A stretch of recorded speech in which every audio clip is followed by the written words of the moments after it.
Welcome to episode 7 of the Bear Trap, a Chicago Bears podcast by Chicago Bears fan. And today we're talking about should Trubisky have started this whole year.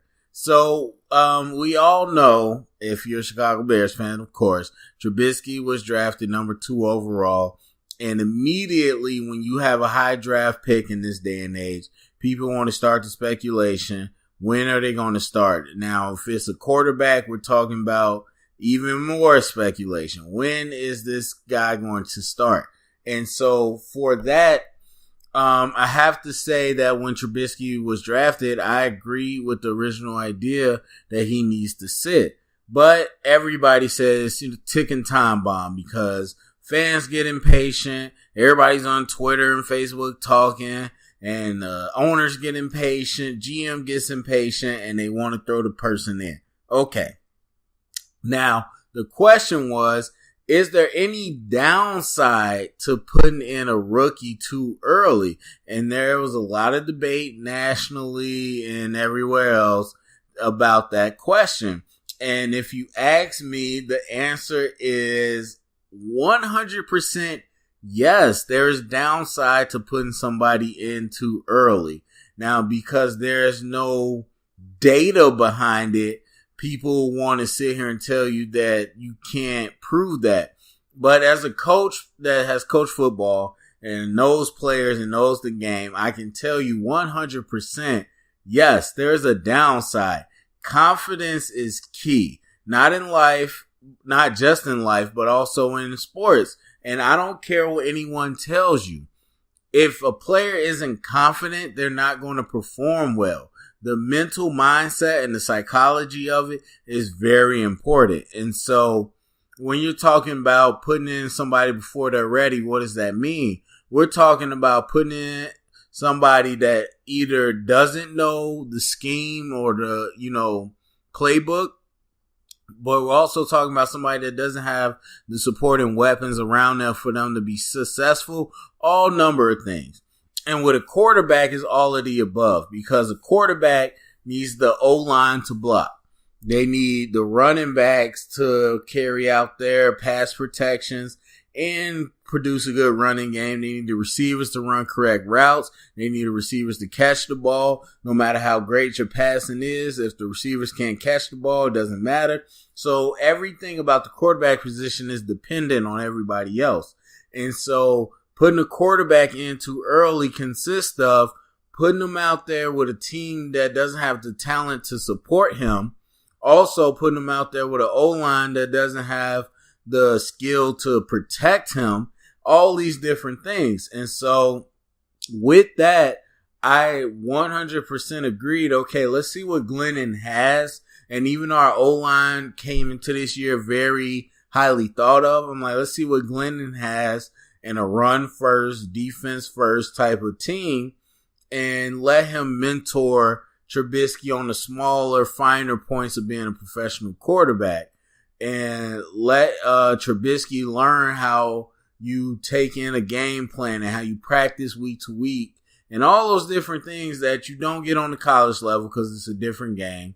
But also, Trubisky only had 13 starts at the college level, so it's very, very steep learning curve for him. But eventually, of course, I don't honestly think it mattered how Glennon did. Short of being amazing, Glennon was going to get booed off the stage, and they wanted Trubisky because he's the young new toy. And so people wanted to see what he can do. And so Glennon didn't help himself. He's not athletic, and it was weird because people were like, he's not athletic, blah, blah, blah. And I'm like, but he never was that. Why would you expect that? That's not the player he is. And he definitely did not look great in the preseason. And there's a couple times he didn't look great in the regular season. But overall, I thought you got pretty much what you expected. Now, people talk about the money and what he was paid and blah, blah, blah. But the crazy thing is that if you're saying he was paid too much money for what he's given us, then how is putting him on the bench justifying that? Now he's making money for doing nothing.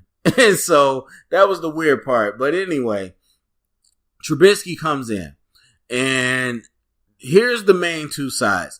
Number one, for the positives, they say live reps is the best teacher. You can't replicate this in practice with the pass rush because they're scared to hit you. Also, you don't have pads as much. You can't replicate the situations that come up in the game. And so having live bullets fly at you and pretty much jumping into the water is the best way to learn. Okay. And then on the negative side, people tell you, well, he's going to look bad either way. That's going to hurt his confidence. And he doesn't have the talent to support him, so he's not going to do well. Here's the other part that people aren't taking into consideration. And they rarely do. And I talked about confidence earlier. Quarterbacks in other positions, but mainly quarterbacks, they practice bad habits when they're not in a successful environment. And those bad habits are hard to shake. Look no further than Blake Bortles. Blake Bortles was a very prominent starter at Central Florida, where he created a lot of bad habits over those years, because in college you don't have the same type of coaching, and so they let him do it. But then on top of that, he came to the pros without a strong structure around him, and it kind of just reinforced those bad habits that he had in the past. And so there were moments where it was like, man, Bortles' elbow is up a lot higher. His technique looks a little cleaner. His feet are good. He's not scared in the pocket. But overall, the story on Bortles is he reverted right back to those bad mechanics. And there's an old saying, old habits die hard. That's not just a saying. That's like pure fact. You can't have habits that you practice in, muscle memory, body mechanics, and have it disappear in the short span of time. And so while Trubisky might not have had those bad habits in college, once you put him in the NFL where the speed is faster and he doesn't have the talent and all those different things, and not even that, at the very basic level, in college you win a lot. The good programs win a lot. Like a 2-loss season is terrible to somebody. And so in this atmosphere where you are used to winning a lot and you get into the league and you are losing as much as the Bears lose and bad teams lose, it is very detrimental to the mindset of an athlete, where they need to be confident, whether it's dressed in a certain way, talking a certain way, whatever. They need their confidence. And so as a quarterback, it's triple times the amount of pressure, triple times the amount of importance. And he's coming out here and getting his clock sped up, where we don't have the protection for long developing plays. We don't have the receivers to get separation for long developing plays. And so anytime we try to go for big, plays to flip the field, he's going to get sacked or pressured. And that's going to speed up his clock. So now he's looking quicker. He's reading quicker. His feet are moving quicker. He's quicker to escape. All those are bad habits. And then he's trying to make throws off his back foot. He's trying to throw across his body. All of those are bad habits. And so the biggest thing when you put in a young player before they need to be in is bad habits. And so looking at the results of what Trubisky's been able to do while being a starter, and looking at kind of the bad side of it, what's our conclusion? My conclusion, he should have sat. Most people tell you the Bears weren't going to compete this year. And I already talked about tanking. Tanking is stupid. We shouldn't tank. However, it is smart enough to say the quarterback we pay money to be the veteran starter, and our team isn't that great where we're going to go to the playoffs, in my mind. Let's just let the veteran starter who we paid money take the bullets, and let's let our quarterback have some breathing room.